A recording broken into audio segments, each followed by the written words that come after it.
السلام علیکم ورحمۃ اللہ وبرکاتہ۔ میرا شوہر پچھلے 5 سالوں سے امریکہ میں تھا۔ وہ روز پیسے بھیجتا، گھنٹوں بات کرتا، لیکن کبھی ویڈیو کال پر اپنا چہرہ نہیں دکھاتا تھا۔ ہمیشہ کہتا کیمرہ خراب ہے۔ مجھے شک ہونے لگا کہ شاید اس نے وہاں دوسری شادی کر لی ہے۔ آج اچانک دروازے پر دستک ہوئی۔ باہر اس کا دوست کھڑا تھا، اس کے ہاتھ میں میرے شوہر کا سامان تھا۔ میں نے گھبرا کر پوچھا، یہ وہ سب کیا ہے؟ دوست نے روتے ہوئے ایک خط اور ایک ویڈیو ٹیپ میرے ہاتھ میں تھما دی۔ جب میں نے وہ ویڈیو دیکھی تو میری چیخ۔ دسمبر کی وہ ایک سرد اور اداس شام تھی، جب آسمان پر گہرے سرمئی بادل چھائے ہوئے تھے اور یخ بستہ ہوائیں کھڑکیوں کے شیشوں سے ٹکرا کر ایک عجیب سی وحشت ناک سائیں سائیں پیدا کر رہی تھی۔ مگر میرے اندر کا موسم باہر کے موسم سے کہیں زیادہ خراب اور طوفانی تھا، کیونکہ شک اور تنہائی کی دیمک میرے وجود کو پچھلے 5 سالوں سے چاٹ رہی تھی۔ اور آج یہ احساس مالکن کو ہو گیا تھا، جسے محلے والے امریکن والی کوٹھی کہتے ہیں، کیونکہ اس کا ہر پتھر پر، ہر فانوس پر اور ہر پردہ ساز سمندر پار سے آنے والے ڈالروں سے خریدا گیا تھا۔ مگر ان دیکھنے والوں کو کیا خبر تھی، یہ کوٹھی دراصل ایک بہت خوبصورت قبر تھی، جس میں ایک زندہ لاش کی طرح دفن تھی۔ میری شادی کو 6 سال ہو چکے تھے، جن میں سے صرف پہلا سال میں نے اپنے شوہر شہریار کے ساتھ گزارا تھا، اور باقی 5 سال کی اس کی آوازیں اور اس کے پیچھے بھیجے ہوئے پیسے اور ایک لامتناہی انتظار کی نظر ہو گئے۔ شہریار سے میری شادی پسند کی تھی۔ وہ ایک نہایت وجیہہ، خوبصورت شکل اور محنتی نوجوان تھا، جس کی آنکھوں میں بڑے بڑے خواب تھے۔ مجھے آج بھی وہ دن یاد ہے جب اس نے میرا ہاتھ تھام کر کہا تھا، ہنا، میں تمہیں دنیا کی ہر خوشی دوں گا، میں تمہیں رانی بنا کر رکھوں گا، بس مجھے تھوڑا سا وقت دو۔ اور پھر قسمت نے اس کے خوابوں کو پنکھ لگا دیے۔ جب سے امریکہ کا ویزا مل گیا، وہ بہت زیادہ خوش تھا، لیکن میں اداس تھی۔ مجھے دولت نہیں چاہیے تھی، مجھے اس کا ساتھ چاہیے تھا۔ مگر اس نے مجھے سمجھایا کہ صرف 2 سال کی بات ہے، میں وہاں جا کر سیٹ ہو جاؤں گا، اتنا پیسہ کما لوں گا کہ ہماری 7 نسلیں بیٹھ کر کھائیں گی، اور پھر میں ہمیشہ اور ہمیشہ کے لیے واپس آ جاؤں گا۔ میں نے اپنے دل پر پتھر رکھ کر اسے رخصت کر دیا۔ ایئرپورٹ پر جب وہ جا رہا تھا تو اس نے مڑ کر مجھے دیکھا تھا۔ اس وقت اس کا چہرہ گلاب کی طرح کھلا ہوا تھا، اور وہ آنکھوں میں مستقبل کی چمک۔ مجھے کیا معلوم تھا کہ میں اس چہرے کو آخری بار دیکھ رہی ہوں۔ شہریار کے چلے جانے کے بعد ابتدائی چند ماہ تو بہت مشکلوں سے گزرے۔ وہ روز فون کرتا، ویڈیو کال کرتا، ہم گھنٹوں باتیں کرتے اور ہنستے مسکراتے۔ وہ مجھے وہاں کی اونچی عمارتیں دکھاتا، اپنے کام کی جگہ دکھاتا، اور میں اسے یہاں کی چھوٹی چھوٹی باتیں بتاتی۔ سب کچھ ٹھیک ٹھاک تھا۔ ہماری محبت فاصلوں کے درمیان ہونے کے باوجود بھی جوان تھی، لیکن پھر اچانک حالات نے ایک عجیب موڑ لیا۔ اسے امریکہ گئے ہوئے شاید 7 یا 8 ماہ ہوئے تھے۔ ایک دن اس کا فون آیا۔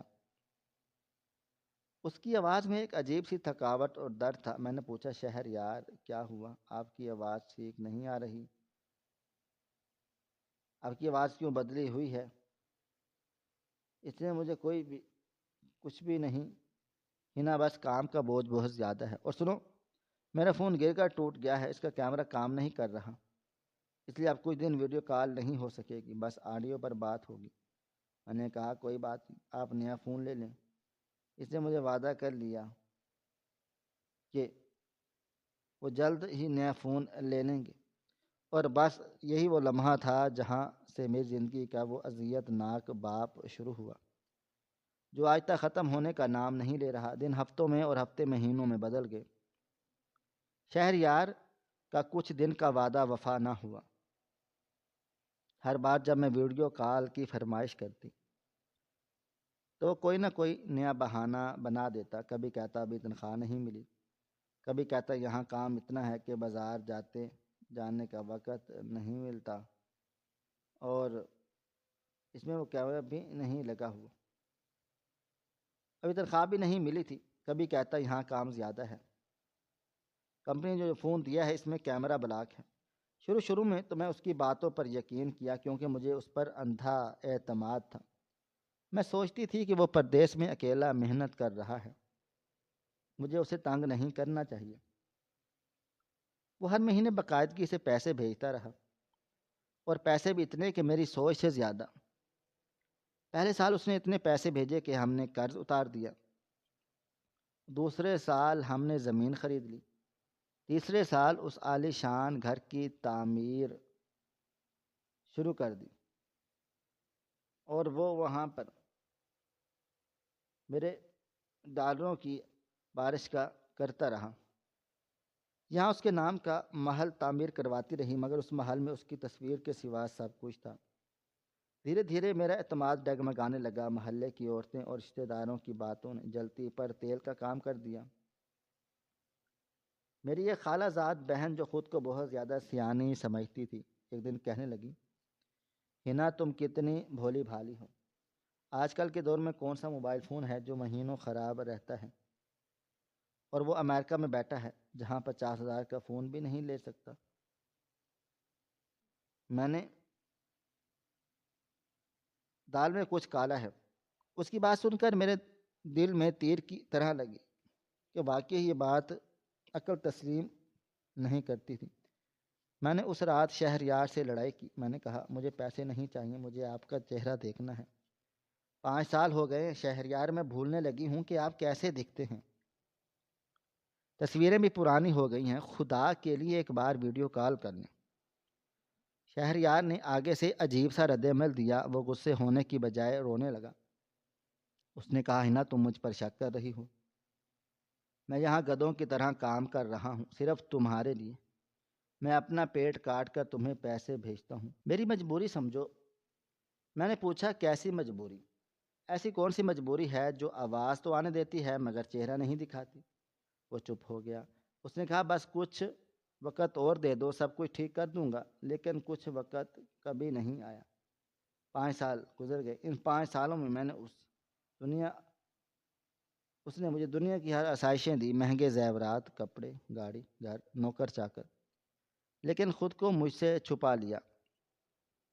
میرا شک اب یقین میں بدلنے لگا. میرے ذہن میں طرح طرح کے وسوسے سانپ بن کر لوٹتے رہے. میں سوچتی کہ شاید اس نے وہاں کسی امریکن عورت سے شادی کر لی. سنا تھا کہ گرین کارڈ کے لیے لوگ ایسا کر لیتے ہیں. شاید وہ میم بہت خوبصورت ہوگی، شاید اس کے بچے ہوں گے، اس لیے مجھے چہرہ نہیں دکھاتا. کہیں پس منظر میں وہ عورت یا اس کا گھر نظر نہ آ جائے. اور چہرہ بھی نہیں تھا. بس منظر وہ عورت اس کا گھر نظر نہ آ جائے، شاید اس لیے وہ مجھ سے بیزار ہو گیا ہے. اسے اب میری شکل اور میری دیسی پن پسند نہیں رہا. شاید وہ وہاں کی رنگین دنیا میں کھو گیا ہے، اور اب صرف میرا فرض سمجھ کر یا ترس کھا کر مجھے پیسے بھیج رہا ہے تاکہ میں اس کا پیچھا نہ کروں. یہ سوچ مجھے راتوں کو سونے نہیں دیتی تھی. میں آئینے کے سامنے کھڑی ہو کر خود کو دیکھتی. میں ابھی بھی جوان اور خوبصورت تھی، لیکن میری آنکھوں کے نیچے ہلکے پڑ گئے تھے جو راتوں کو جاگنے اور رونے کا نتیجہ تھے. میں اس کی پرانی تصویریں نکال کر دیکھتی جس میں وہ مسکراتا ہوتا، اس کا وہ بے داغ چہرہ دیکھنے کی کوشش کرتا، اور چہرہ، گھنی مونچھیں اور چمکدار آنکھیں. میں تصویر سے باتیں کرتی. تم بدل گئے ہو شہریار، تم جھوٹے ہو، تم نے وعدہ کیا تھا کہ 2 سال کا، اب 5 سال ہو گئے. کبھی کبھی مجھے لگتا ہے شاید وہ کسی جیل میں ہے یا کسی غلط کام میں پھنس گیا ہے، کیونکہ وہ ایک ایک مہینہ بات نہ کرتا. اگر ایسا ہوتا تو وہ اتنے پیسے کیسے بھیجتا، اور روزانہ گھنٹوں فون پر بات کیسے کرتا؟ اس کی باتیں بالکل نارمل ہوتی تھیں. وہ گھر کے ایک ایک مسئلے پر باتیں کرتا، گھر کے رنگ و روغن سے لے کر اور گاڑی کے گارڈن کے پودوں تک ہر چیز میں دلچسپی لیتا۔ میں ویڈیو کال کے نام پر اس کی جان جاتی، یہ تضاد مجھے پاگل کر رہا تھا۔ اگر وہ مجھ سے محبت نہیں کرتا تو پیسے کیوں بھیجتا؟ اگر محبت کرتا ہے تو مجھے دیکھنا کیوں نہیں چاہتا؟ آج صبح میری طبیعت بہت بوجھل تھی۔ کل رات ہماری فون پر بہت تلخ کلامی ہو گئی۔ میں نے اسے الٹیمیٹم دے دیا تھا کہ شہریار شوہر مر چکا ہے اور تم کوئی اور ہو جو مجھے بیوقوف بنا رہے ہو۔ شہریار اسی بات پر بہت رویا تھا۔ اس نے قسمیں کھائیں کہ ایسا کچھ بھی نہیں ہے۔ اس نے کہا، ہینا، میں تم سے اتنی ہی محبت کرتا ہوں کہ تم سوچ بھی نہیں سکتی۔ میں جو کچھ بھی کر رہا ہوں صرف تمہارے لیے کر رہا ہوں۔ میری محبت پر شک مت کرو۔ لیکن میں نے فون بند کر دیا۔ ساری رات میں روتی رہ گئی اور وہ وہاں سے مسلسل کالز کر رہا تھا مگر میں نے فون نہیں اٹھایا۔ آج سارا دن بھی میرا فون بجتا رہا مگر میں نے اسے سائلنٹ پر لگا کر ڈریسنگ ٹیبل کی دراز میں پھینک دیا۔ باہر موسلادھار بارش ہو رہی تھی جو رکنے کا نام نہیں لے رہی تھی۔ گھر میں اکیلی تھی کیونکہ نوکرانی کو میں نے چھٹی دے دی تھی۔ یہ خاموشی اتنی گہری تھی کہ گھڑی کے ٹک ٹک کی آواز بھی ہتھوڑے کی طرح دل و دماغ پر لگ رہی تھی۔ میں ڈرائنگ روم میں بیٹھی کھڑکی کے باہر بھیگتے ہوئے لان کو دیکھ رہی تھی۔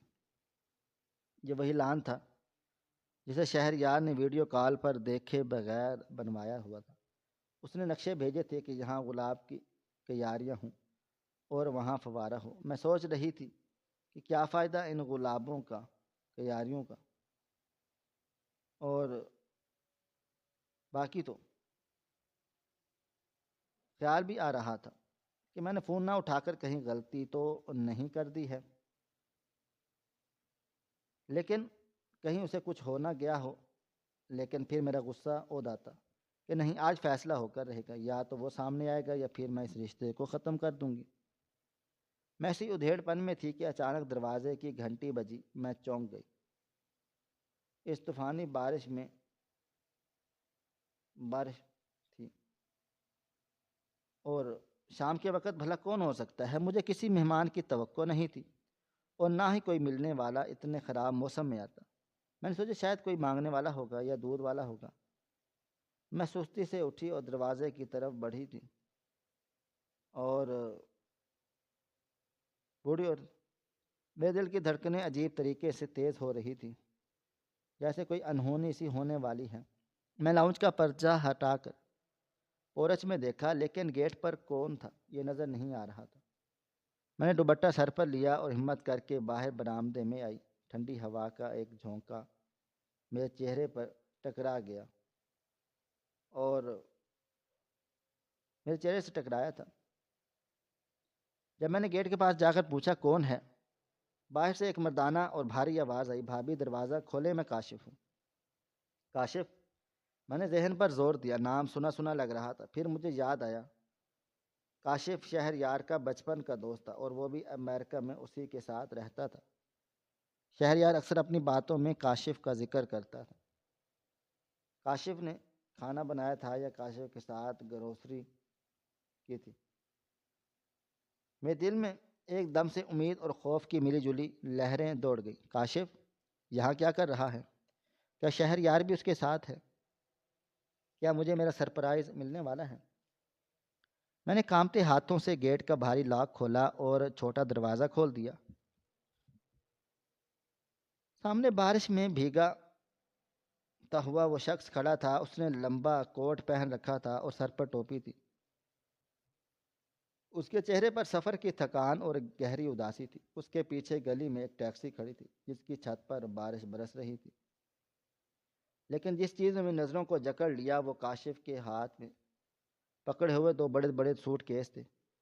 یہ میرے وہی محرون رنگ کے سوٹ تھے جو شہریار اپنے ساتھ لے کر گیا تھا۔ مجھے اچھی طرح سے یاد تھا کیونکہ ان پر اسی کے نام کا ٹیگ میں نے خود لگوایا تھا۔ میری نظریں کاشف کے پیچھے گلی میں بھٹکنے لگیں۔ شاید شہریار ٹیکسی سے اترے گا، شاید وہ مجھے سرپرائز دینے کے لیے چھپا ہو۔ میں نے بے صبری سے پوچھا، کاشف بھائی آپ اتنی بارش میں اور یہ سامان، شہریار کہاں ہیں؟ کاشف نے میری آنکھوں میں دیکھا اور کوئی مثلاً اور نظریں جھکا لیں۔ بارش کا پانی اس کے چہروں سے ٹپک رہا تھا، یا شاید وہ آنسو تھے جو مجھے نہیں معلوم۔ اس نے کوئی جواب نہ دیا اور خاموشی سے سوٹ کیس اندر برآمدے میں رکھنے لگا۔ میرا دل ڈوبنے لگا، ایک انجانا خوف میرے حلق میں کانٹے کی طرح چبھنے لگا۔ میں نے دوبارہ پوچھا، اس بار میری آواز چیخ کی طرح نکلی، بولتے کیوں نہیں ہو؟ شہریار کہاں ہیں؟ وہ آئے کیوں نہیں؟ کیا انہوں نے آپ کے ہاتھ یہ سامان بھجوایا ہے؟ کاشف نے سامان رکھ کر ایک طرف دیکھا اور اس کی آنکھیں لال سرخ تھیں۔ اس نے بھیگی ہوئی آواز میں کہا، بھابھی حوصلہ رکھیں، اندر چلے، میں آپ کو سب بتاتا ہوں۔ نہیں، مجھے اندر نہیں جانا، مجھے یہیں بتا دیں۔ میں ضد کر کے وہیں بارش کی بوچھاڑ میں کھڑی رہ گئی۔ مجھے لگا تھا کہ اب وہ کہے گا کہ شہریار نے وہاں دوسری شادی کر لی ہے اور اب یہ سامان واپس بھیج کر طلاق کا پیغام بھیجوا دیا ہے۔ بے شک مجھے یہی پٹی پہنا رہا تھا اور میں خود سے وعدہ کر لیا اور کہا، کیا وہ کہے گا کہ شہریار نے وہاں دوسری شادی کر لی، یہ سامان واپس بھیج کر طلاق دی ہے؟ میرا شک مجھے اپنی ہی پٹی پڑھا رہا تھا۔ میں نے خود کو تیار کیا کہ میں سنوں گی کہ وہ بے وفا نکلا، دھوکے باز نکلا، لیکن کاشف کی خاموشی کچھ اور داستان سنا رہی تھی۔ اس نے اپنی جیب سے ایک لفافہ اور ایک پرانی سی ویڈیو کیسٹ نکالی۔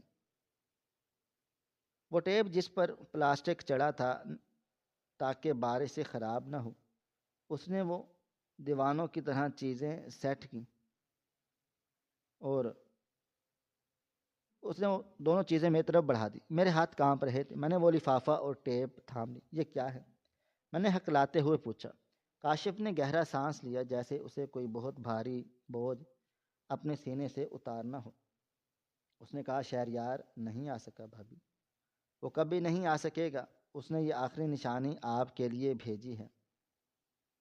5 سالوں سے وہ جس راز کو اپنے سینے میں دفن کیے بیٹھا رہا تھا اور اس کی وجہ سے اس نے اپنے آپ کو نہ چہرہ کبھی بھی نہیں دکھایا، آج وہ راز اس ٹیپ میں ہے۔ اس نے کہا کہ جب میں ہمت ہار جاؤں تو یہ ٹیپ میری حنا کو دے دینا۔ میرے پیروں تلے سے زمین نکل گئی۔ کبھی نہیں آ سکے گا کا کیا مطلب؟ کیا وہ؟ نہیں نہیں، ایسا نہیں ہو سکتا۔ میرے ذہن میں ہزاروں سوالات تھے، لیکن زبان گنگ ہو چکی تھی۔ میں نے اس لفافے کو سختی سے پکڑ رکھا تھا اور کاشف نے ٹیکسی والے کو اشارہ کیا اور اپنا باقی سامان نکالنے لگا۔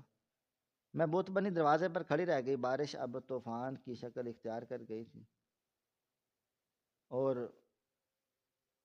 لیکن میرے اندر کا طوفان اس سے بھی زیادہ بڑا تھا۔ وہ شوہر جس پر میں نے عیاشی اور بے وفائی کا الزام لگاتی رہ گئی، جس کے بارے میں سوچتی رہ گئی کہ وہ میموں کے ساتھ گھوم پھر رہا ہے۔ اس کا دوست آج سامان لے کر اکیلا کھڑا تھا اور کہہ رہا تھا، وہ ایک راز چھپائے ہوئے تھا۔ آخر کیا راز ہو سکتا ہے؟ کیا وہ کسی جرم میں قید تھا؟ کیا وہ معذور ہو گیا تھا یا معاملہ کچھ اور تھا؟ کاشف نے میری حالت دیکھی اور نرمی سے بولا، بھابھی پلیز اندر چلیں، یہ ٹیپ دیکھ لیں، آپ کو ابھی بھی اس سے سارے معاملات سوالوں کے جواب مل جائیں گے اور شاید آپ کو شہریار سے جو شکایت تھی وہ بھی ختم ہو جائیں گی۔ وہ بہت کڑوا ہے، دیکھنے والے ہمت کریے گا، جو سچ دیکھیں گے وہ کڑوا بہت ہے۔ میں نے میکانکی انداز میں سر ہلا دیا اور مڑ کر گھر کے اندر جانے لگی۔ سوٹ کیس وہی برآمدے میں پڑے تھے، وہ سوٹ کیس جن پر شہریار کے کپڑے اور شاید میرے لیے تحفے تھے، لیکن لانے والا موجود نہیں تھا۔ میں لابی سے گزرتی ہوئی ٹی وی لاؤنج میں آئی۔ میرے ہاتھوں میں ویڈیو تھی اور ٹیپ تھی جو میرے 5 سالہ انتظار اور شک کا جواب تھی۔ مجھے نہیں معلوم تھا کہ میں اسے دیکھنے کی ہمت کیسے کروں گی، لیکن سچ جاننے کی تڑپ اس کی ہر خوف پر حاوی تھی۔ میں نے سی وی آر کی طرف دیکھا۔ آج وہی وی سی آر اس کا راز فاش کرنے والا تھا۔ کاشف دروازے پر کھڑا تھا۔ اس نے اندر آنے کی زحمت نہیں کی۔ شاید وہ مجھے اس کربناک لمحے میں اکیلا چھوڑنا چاہتا تھا، یا شاید اس کے پاس مزید سوالوں کا سامنا کرنے کی ہمت نہ تھی۔ میں نے کانپتے ہاتھوں سے ٹیپ کو دیکھا۔ اس پر مارکر سے لکھا تھا، میری پیاری ہنا کے لیے۔ یہ لکھائی شہریار کی تھی، وہی خوبصورت ہینڈ رائٹنگ جو اس کے خطوط میں ہوتی تھی، مگر آج یہ راز مجھے دھندلے دکھائی دے رہے تھے۔ باہر بجلی زوروں سے کڑکی اور سارا گھر ایک لمحے کے لیے روشن ہو گیا، بالکل اسی طرح جیسے کچھ دیر بعد میری زندگی کی تاریکی حقیقت روشن ہونے والی تھی۔ میں نے گہرا سانس لیا، اپنے آنسو پہنچے اور ٹیپ کو سی وی آر کے اندر ڈال دیا۔ ایک کلک کی آواز آئی اور مشین چل پڑی۔ ٹی وی کی سکرین پر جھلملاہٹ ہوئی۔ میرا دل حلق میں دھڑک رہا تھا۔ مجھے کیا نظر آنے والا ہے؟ میں نے ریموٹ کا پلے بٹن دبایا اور اپنی سانسیں روک لی۔ سکرین روشن ہوئی اور 5 سال بعد پہلی بار مجھے کوئی منظر دکھائی دینے والا تھا، لیکن جو منظر سکرین پر ابھرنے والا تھا اس کے لیے تو نہ تو میرا شک تیار تھا اور نہ ہی میری محبت۔ یہ وہ لمحہ تھا جب میرا ماضی، حال اور مستقبل سب ایک ساتھ ایک نقطے پر چلے آئے تھے۔ اور دروازے پر کھڑا کاشف سر جھکائے خاموشی سے آنسو بہا رہا تھا، کیونکہ وہ جانتا تھا کہ اندر کیا قیامت ٹوٹنے والی ہے۔ باہر موسلادھار بارش اپنے پورے زور و شور کے ساتھ برس رہی تھی اور بادلوں کی گرج کھڑکیوں کے شیشوں کو لرزا رہی تھی، مگر اس وقت میرے اندر جو طوفان برپا تھا اس کے سامنے باہر کا موسم بھی بیج تھا، کیونکہ میں اپنے ہاتھوں سے وہ ویڈیو کیسٹ تھامے ہوئے تھی جو میرے 5 سالہ انتظار، میرے شک اور ان گنت راتوں کی بے خوابی کا جواب تھی۔ میرے ہاتھ اس قدر کانپ رہے تھے کہ کیسٹ میرے ہاتھ سے پھسلنے کو تھی۔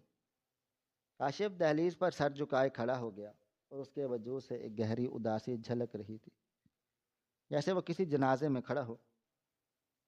اس کی خاموشی مجھے کاٹ رہی تھی۔ میں لڑکھڑاتے قدموں کے ساتھ ٹی وی لاؤنج کی طرف بڑھی جہاں وہ وی سی آر رکھا ہوا تھا، اور جیسے ہی شہریار نے 2 سال پہلے بھجوایا تھا تاکہ میں اپنی شادی کی موویز دیکھ سکوں، مگر آج وہی وی سی آر اس کی زندگی کا سب سے بڑا اور شاید آخری راز اگلنے والا تھا۔ میں نے کرین پر بیٹھ کر کانپتی انگلیوں سے وی سی آر کا بٹن ڈھکن کھولا اور کیسٹ کو اس کے اندر دھکیل دیا۔ مشین کے چڑچڑاہٹ کی آواز اس سناٹے میں کسی دھماکے کی طرح گونجی۔ میں نے ٹی وی کا سوئچ آن کیا تو سکرین پر نیلے رنگ کی لکیریں جھلملانے لگیں اور سپیکر سے ایک عجیب سی سرسراہٹ کی آواز آئی۔ میرا دل میلے حلق میں دھڑک رہا تھا، میری سانسیں رک گئی تھیں۔ مجھے لگ رہا تھا کہ اگلے چند لمحوں میں میری دنیا تاہو بالا ہونے والی ہے۔ میں نے ریموٹ کا پلے بٹن دبا دیا اور اپنی آنکھیں پھاڑ کر سکرین کی طرف دیکھنے لگی۔ چند سیکنڈ تک سکرین پر کچھ نہ آیا سوائے اندھیرے اور دھندلی لکیروں کے۔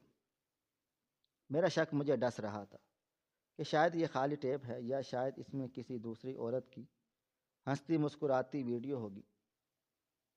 لیکن پھر اچانک سکرین روشن ہوئی اور ایک منظر ابھرا جس نے میرے خون کو منجمد کر دیا۔ ویڈیو کا معیار اچھا نہیں تھا، یا کیمرہ شاید کسی میز یا سٹینڈ پر رکھا تھا جس کا زاویہ ایک پرانی سی لکڑی کی کرسی پر مرکوز تھا۔ کمرے کی دیواریں سفید تھیں اور ان پر پینٹ اکھڑ رہا تھا، اور پس منظر میں کچھ عجیب سے طبی آلات اور ڈرپس کی بوتلیں نظر آ رہی تھیں، جسے مجھے لگ رہا تھا کہ یہ کسی ہسپتال کا جنرل وارڈ ہے یا کوئی سستا سا کلینک۔ پھر سکرین کے دائیں جانب ایک سایہ نمودار ہوا۔ ایک شخص دھیرے دھیرے انتہائی تکلیف دہ انداز میں چلتا ہوا کیمرے کے سامنے آیا اور کرسی پر بیٹھ گیا۔ اس نے گرے رنگ کی ایک ڈھیلی ڈھالی ہڈ والی جیکٹ پہن رکھی تھی جس کی ٹوپی اس کے سر اور ماتھے کو چھپا رہی تھی۔ اور چہرے پر ایک موٹا سفید رنگ کا سرجیکل ماسک چڑھا تھا، جس نے اس کے پورے چہرے کو آنکھوں تک ڈھانپ رکھا تھا۔ اس کے ہاتھوں پر کالے رنگ کے دستانے تھے۔ جسم اتنا کمزور اور لاغر ہو چکا تھا کہ جیکٹ اس پر جھول رہی تھی۔ میں نے فوراً پہچان لیا یہ شہریار کا جسمانی خاکہ تھا، وہی کندھے، وہی بیٹھنے کا انداز، لیکن یہ حلیہ، یہ نقاب کیوں، یہ کمزوری کیسی؟ میرا دل زوروں سے دھڑک رہا تھا۔ ویڈیو میں شہریار نے کیمرے کے لینس میں دیکھا، اس کی آنکھیں ماسک کے اوپر سے نیچے نظر آ رہی تھیں، لیکن ان میں وہ پرانی چمک نہیں تھی، بلکہ گہری ویران اور اذیت ناک مایوسی تھی۔ اور اس نے ایک گہرا اور بوجھل سانس لیا، جس کی آواز مائک نے ریکارڈ کر لی۔ پھر اس کی آواز آئی، وہی آواز جس میں روز فون پر گھنٹوں باتیں کرتی تھی، وہی آواز جو میری زندگی کا سہارا تھی۔ لیکن آج اس کی آواز میں ایک عجیب سی لرزش، گھٹن اور ٹوٹ پھوٹ شامل تھی، جیسے وہ بولتے ہوئے شاید تکلیف میں ہو۔ اس نے کہا، ہینا میری جان، اگر تم یہ ویڈیو دیکھ رہی ہو تو اس کا مطلب ہے کہ میں ہمت ہار چکا ہوں۔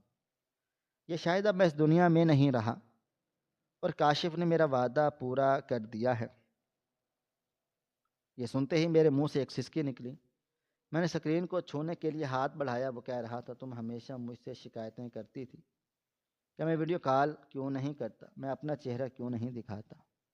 تم مجھ پر شک کرتی تھی کہ میں نے چہرہ کیوں نہیں دکھایا، شادی کیوں کر لی۔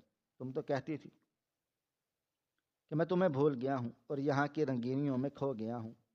آج میں تمہیں وہ سچ دکھانا چاہتا ہوں جسے میں نے 5 سال اپنے سینے میں چھپائے رکھا۔ ایک ایسا سچ جسے چھپانے کے لیے میں نے تم سے ہزاروں جھوٹ بولے، صرف اس لیے کہ تمہاری آنکھوں میں اپنے لیے نفرت، خوف یا رحم نہیں دیکھ سکتا تھا۔ ویڈیو میں شہریار رکا، اس کے دستانے والے ہاتھ کانپ رہے تھے۔ اس نے اپنے ہاتھوں کو چہرے کی طرف بڑھا دیا۔ میں سکرین کے بالکل قریب بیٹھی تھی، میری آنکھیں پتھرا گئیں۔ اس نے دھیرے سے کہا، ہینا، امریکہ آنے کے 3 مہینے بعد میری زندگی بدل گئی۔ تمہیں یاد ہے میں تمہیں خوشی بتایا تھا کہ میں ایک بڑی کیمیکل فیکٹری میں سپروائزر لگ گیا ہوں۔ وہ سچ تھا، لیکن میں نے تمہیں یہ نہیں بتایا تھا کہ وہاں اس منحوس دن کیا ہوا تھا۔ ویڈیو میں شہریار نے اپنے چہرے سے وہ سفید ماسک ہٹانا شروع کر دیا۔ اس کے ہاتھ لرز رہے تھے، جیسے وہ کوئی بہت قیمتی بھاری بوجھ اٹھا رہے ہوں۔ میرے اندر ایک چیخ ابھری، لیکن حلق میں گھٹ کر رہ گئی، اور میرے اندر جیسے ہی ماسک ہٹ گیا اور جیکٹ کی ٹوپی پیچھے کو جا گری، میری آنکھوں کے سامنے بھیانک، لرزہ خیز اور دل خراش منظر تھا کہ میری روح تک کانپ گئی اور میرے دل و دماغ میں ایک زوردار دھماکہ ہو گیا۔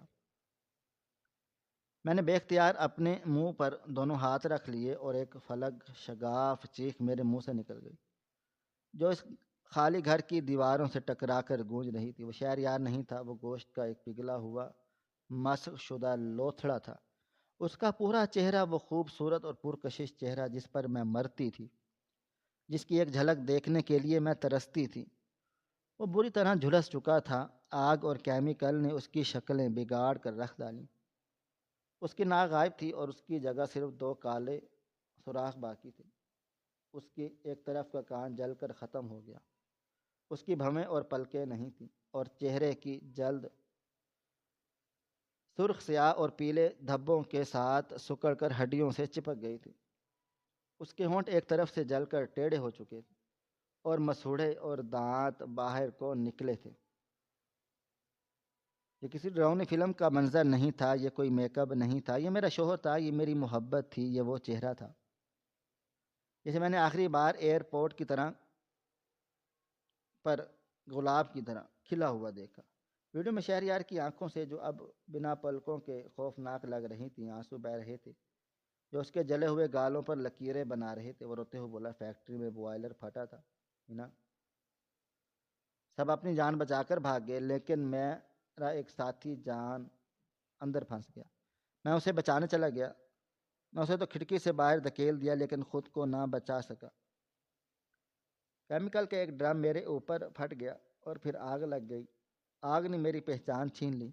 نا ڈاکٹر نے کہا تھا کہ میرا بچنا ناممکن ہے. میں 1 مہینے کوما میں رہا.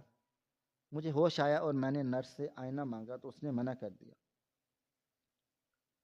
لیکن میں نے ضد کر کے آئینہ دیکھا تو اپنی شکل دیکھ کر چیخ اٹھا. میں ڈر گیا خود سے. میں نے خودکشی کرنے کی کوشش کی تھی. ہنا میں مر جانا چاہتا تھا کیونکہ میں اس چہرے کے ساتھ زندہ نہیں رہنا تھا. میں ٹی وی کے سامنے زمین پر اس اوندھے منہ گر گئی. میں دھاڑے مار مار کر رو رہی تھی. ہائے شہریار یہ کیا کہا تم نے مجھے کیوں نہیں بتایا؟ تم نے یہ درد اکیلے کیوں سہا؟ ویڈیو چل رہی تھی اور شہریار اپنی داستان سنا رہا تھا. میں تمہیں یہ چہرہ کیسے دکھاتا ہنا؟ تم پھولوں کی طرح نازک تھی. تم خوبصورتی کی دیوی تھی. تم مجھ سے محبت کرتی تھی لیکن اس بدصورت ڈراؤنے اور بھیانک چہرے کے ساتھ تم کیسے رہتی؟ میں جانتا تھا اگر تم نے مجھے دیکھ لیا تو تم چیخ مار کر بھاگ جاؤ گی. لوگ تمہیں تانے دیتے رہ جائیں گے اور تمہارا شوہر ایک افریت ہے. گلی کے بچے مجھ سے ڈر جاتے. اور سب سے بڑی بات میرا علاج بہت مہنگا تھا. کمپنی مجھے ہرجانے کے طور پر انشورنس کی ایک بہت بڑی رقم دی. میرے پاس 2 راستے تھے ہنا، صرف 2 راستے. ایک یا تو میں وہ سارے پیسے اپنی پلاسٹک سرجری اور چہرے کو بحال کرنے پر لگا دیتا. ڈاکٹروں نے کہا تھا کہ 10-12 سرجریوں کے بعد شاید میں تھوڑا بہت انسان لگنے لگوں، مگر تب بھی اصل چہرہ واپس نہیں آنا. یا پھر دوسرا راستہ یہ تھا کہ وہ پیسے تمہیں بھیج کر تمہارا مستقبل محفوظ کر دوں. یہ سن کر مجھے لگا جیسے کسی نے میرے دل میں خنجر گھونپ کر اسے مروڑ ڈالا ہو. وہ اپنی بدصورتی چھپا کر مجھے خوبصورت زندگی دے رہا تھا. وہ کہہ رہا تھا کہ اگر میں نے سرجری کروا لی تو ہنا کے پاس ایک نارمل شکل والا شوہر تو ہوگا، لیکن گھر نہ ہوگا، نہ گاڑی ہوگی اور نہ ہی وہ خوشحال زندگی جس کا میں نے تم سے وعدہ کیا تھا. اس لیے میں نے فیصلہ کر لیا میں اپنا چہرہ نہیں اپنی ہنا کی خوشیاں بچاؤں گا. میں نے کاشف کو منع کر دیا کہ تمہیں کچھ نہ بتائے. میں نے قسم کھائی تھی میں مر جاؤں گا مگر تمہیں یہ نہیں بتاؤں گا کہ میں کس حال میں ہوں. ویڈیو میں وہ سسکیاں لے رہا تھا. دن بھر کی روشنیاں باہر نہیں نکلتا تھا. لوگ مجھے دیکھ کر راستہ بدل لیتے تھے. دکاندار مجھے سودا نہیں دیتے تھے. بچے مجھے دیکھ کر رو پڑتے تھے. اس لیے میں راتوں کو منہ پر ماسک چڑھا کر ایک گودام میں چوکیداری کرتا رہا. میں اندھیرے میں کام کرتا تاکہ تمہیں روشنی دے سکوں. تم فون پر کہتی تھی میں بہت پیسے بھیجتا ہوں. تمہیں لگتا تھا میں امیر ہو گیا ہوں. میری کمائی نہیں تھی ہنا، وہ میرے جلنے کی قیمت تھی میرے جسم کی. وہ میرے چہرے کا معاوضہ تھا جو انشورنس والوں نے مجھے دیا. میں ہر مہینے تمہیں بھیج دیتا تھا اور جھوٹ بولتا تھا کہ یہ میری تنخواہ ہے تاکہ تم اپنا گھر بنا سکو، تاکہ تم سر اٹھا کر جی سکو. میں نے اپنا سر کلین پر مارنا شروع کر دیا. مجھے نہیں چاہیے تھا گھر شہریار، مجھے نہیں چاہیے تھی یہ دولت. مجھے تم چاہیے تھے، چاہے جلے ہوئے چاہے ادھورے. وہ ویڈیو میں نے اپنی جلی ہوئی انگلیاں جس کے ناخن پگھل چکے تھے کیمرے کے قریب لایا. دیکھو ان ہاتھوں کو. میں نے 5 سالوں سے ان سے محنت کی حالانکہ ان میں شدید درد ہوتا ہے. میں روز تمہیں ویڈیو کال کرنا چاہتا تھا. میرا دل تڑپتا تھا تمہیں ایک نظر دیکھ لوں، تمہارے چہرے کی زیارت کر لوں. لیکن میں ڈرتا تھا اگر تم نے اسکرین پر مجھے دیکھ لیا تو تمہاری آنکھوں میں اور بچوں میں کی جگہ کراہت آ جائے گی. تم مجھ سے گھن کھا جاؤ گی اور میں دنیا کی ہر تکلیف سہ سکتا تھا لیکن تمہاری آنکھوں میں اپنے لیے نفرت برداشت نہیں کر سکتا تھا. اس لیے میں نے بہانے بنائے، جھوٹ بولتا رہا. کیمرہ خراب ہے. ہاں میرا کیمرہ نہیں، میری قسمت خراب تھی. جب میں تم سے دور ہو گیا میری ہچکیاں بندھ گئیں، میرا سانس رک گیا. میں اسکرین کو چوم رہی تھی، اس کے جلے ہوئے گالوں کو، اس کے مسک شدہ ہونٹوں کو چوم رہی تھی. تم بہت خوبصورت ہو شہریار، تم دنیا کے سب سے خوبصورت انسان ہو. میں پاگلوں کی طرح چلا رہی تھی. تم نے مجھ سے چھپایا کیوں؟ میں تمہارے زخموں پر مرہم رکھتی، میں تمہاری آنکھیں بنتی، تم میرا چہرہ بنتی. ویڈیو اب اپنے اختتام کی طرف بڑھ رہی تھی. شہریار کا لہجہ اب مدھم اور اکھڑا اکھڑا ہوتا جا رہا تھا. اس نے کھانستے ہوئے کہا، میری ہمت جواب دے رہی نا، میرے پھیپھڑوں میں دھوئیں اور کیمیکل کی وجہ سے شدید انفیکشن ہے. مجھے سانس لینے میں تکلیف ہوتی ہے، ڈاکٹر کہتے ہیں میرے پاس زیادہ وقت نہیں، شاید کچھ دن یا چند ہفتے۔ میں واپس آنا چاہتا تھا ہی نا، لیکن مجبوری ہے۔ دل کرتا تھا آخری بار وطن کی مٹی دیکھ لوں، تمہاری گود میں سر رکھ کر مرنا چاہتا تھا، لیکن پھر میں نے سوچا اگر میں واپس آ گیا تو میری لاش دے کر تم ساری زندگی سو نہیں پاؤ گی، تم ڈر جاؤ گی۔ میں تمہیں یہ آخری دکھ نہیں دینا چاہتا تھا، تمہارا شوہر ایک راکھ کا ڈھیر ہے، اس لیے میں نے کاشف سے وعدہ لیا ہے کہ میرے مرنے کے بعد جب میں دفن ہو جاؤں تب میرا سامان اور یہ ٹیپیں تمہیں دے دے گا۔ اس کی آنکھوں میں آنسو لگاتار بہہ رہے تھے۔ ہنا مجھے معاف کر دینا، میں نے تم سے جھوٹ بولا، مجھے معاف کر دینا، میں نے تمہیں انتظار کروایا، لیکن یقین کرو وہاں کوئی بھی دوسری شادی نہیں کی، میری کوئی گوری بیوی نہیں ہے میرے دل میں، اور تمہارے سوا کوئی بھی نہیں آیا، میری صرف ایک ہی رانی ہے اور وہ تم ہو۔ میں نے جو گھر تمہارے لیے بنایا ہے اسی میں خوش رہنا، اس کی دیواروں میں میرا خون اور میری جلد شامل ہے، اور ہاں کبھی کبھی میری پرانی تصویریں دیکھ لینا جو البم میں ہے، وہی میرا اصلی چہرہ تھا، یہ تو بس ایک حادثہ تھا، یہ میں ہوں۔ اس نے اپنے دستانے والا ہاتھ ہلایا جیسے الوداع کہہ رہا ہو۔ اپنا خیال رکھنا ہنا، میں جا رہا ہوں، شاید اگلی دنیا میں مجھے میرا چہرہ واپس مل جائے تو میں تمہارے سامنے آ سکوں گا، اللہ حافظ۔ اور پھر اس نے ہاتھ بڑھا کر کیمرہ بند کر دیا، اسکرین سیاہ ہو گئی اور اس کے ساتھ میری زندگی بھی سیاہ ہو گئی۔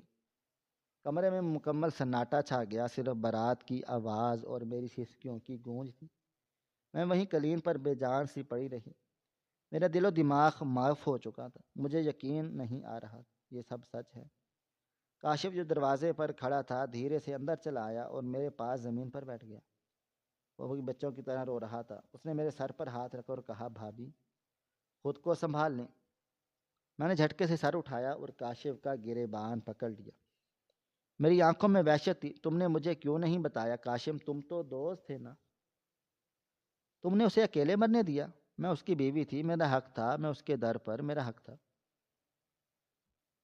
میں اس کے زخموں کو دھوتی، تم مجھے میرے حق سے محروم کیوں رکھا؟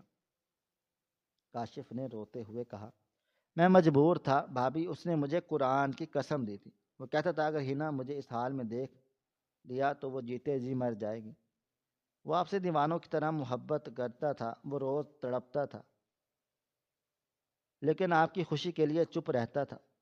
میں نے پوچھا وہ کب گیا، کب ہوئی وفات؟ کاشف نے سر جھکا لیا، 3 دن پہلے بھابھی، ہسپتال میں، اس کا آخری لفظ آپ کا نام تھا، اس نے وصیت کی تھی کہ اسے وہیں امریکہ کے قبرستان میں گمنام دفنا دیا جائے تاکہ آپ کو کبھی اس کی قبر دیکھ کر خوف نہ آئے۔